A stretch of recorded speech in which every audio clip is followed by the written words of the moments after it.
bienvenue dans le podcast Devenir triathlète. Je suis Hermano, producteur de podcasts sportifs et triathlète depuis plus de 20 ans. Chaque lundi, nous laissons le micro à Kylian Tanguy pour revenir sur l'actualité multisport de la semaine écoulée.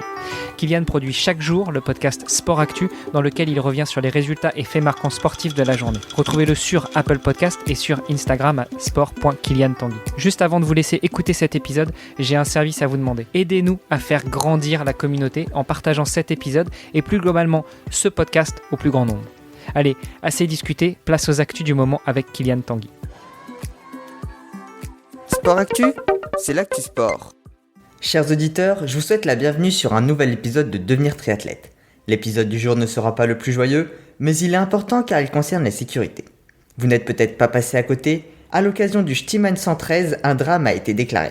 Sur ce triathlon situé à Gravelines dans le Nord-Pas-de-Calais, les athlètes devaient parcourir 1,9 km de natation, 90 de vélo et 21 de course à pied. Mais pour un athlète belge, la course s'est arrêtée dès la partie natation, victime d'une noyade ayant entraîné sa mort.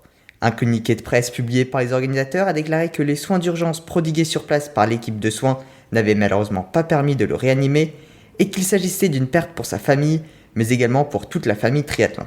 Le but de cet épisode est donc à but préventif, car la natation est une activité qui se déroule dans un milieu spécifique dont nous ne sommes pas toujours acteurs.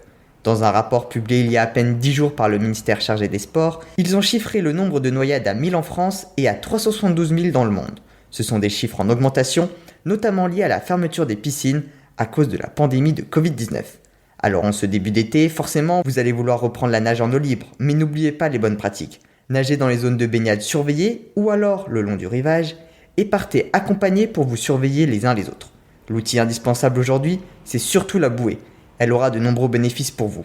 Premièrement, d'être repéré, non seulement par les bateaux qui navigueraient à vos côtés, mais également par les personnes situées sur Terre et qui pourraient donc alerter les secours s'ils observent votre bouée flotter sans bouger. En cas de défaillance, vous pouvez également vous reposer dessus et même vous ravitailler puisque certaines d'entre elles comportent des poches permettant d'y insérer des barres de céréales, des amandes ou toute autre collation. Certains construisent la leur en superposant des planches les unes sur les autres, puis en entourant le tout par une corde reliée au bassin, mais vous pouvez vous en procurer dans des magasins pour une quinzaine d'euros.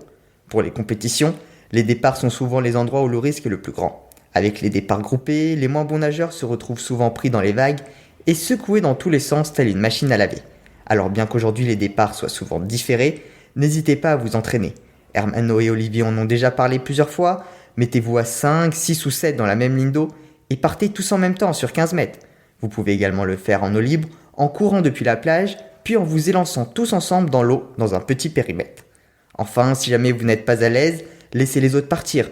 Vous aurez largement le temps de rattraper les 10 secondes que vous laissez, surtout que vous dépenserez beaucoup moins d'énergie à essayer de respirer une fois pris dans les vagues. La chose la plus importante est de connaître ses limites et de ne pas surestimer ses forces. Les crampes, les hypothermies et les hypoglycémies arrivent très vite et sans prévenir. Je vous remercie de m'avoir écouté jusqu'ici, j'espère ne pas vous avoir fait peur. Continuez à vous entraîner, mais soyez prudents. Et moi je vous retrouve lundi prochain pour un nouvel épisode.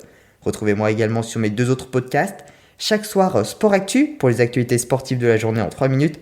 Et Sport Podcast chaque dimanche avec une interview ou un épisode thématique. Allez, à bientôt. Sport Actu, c'est l'actu sport.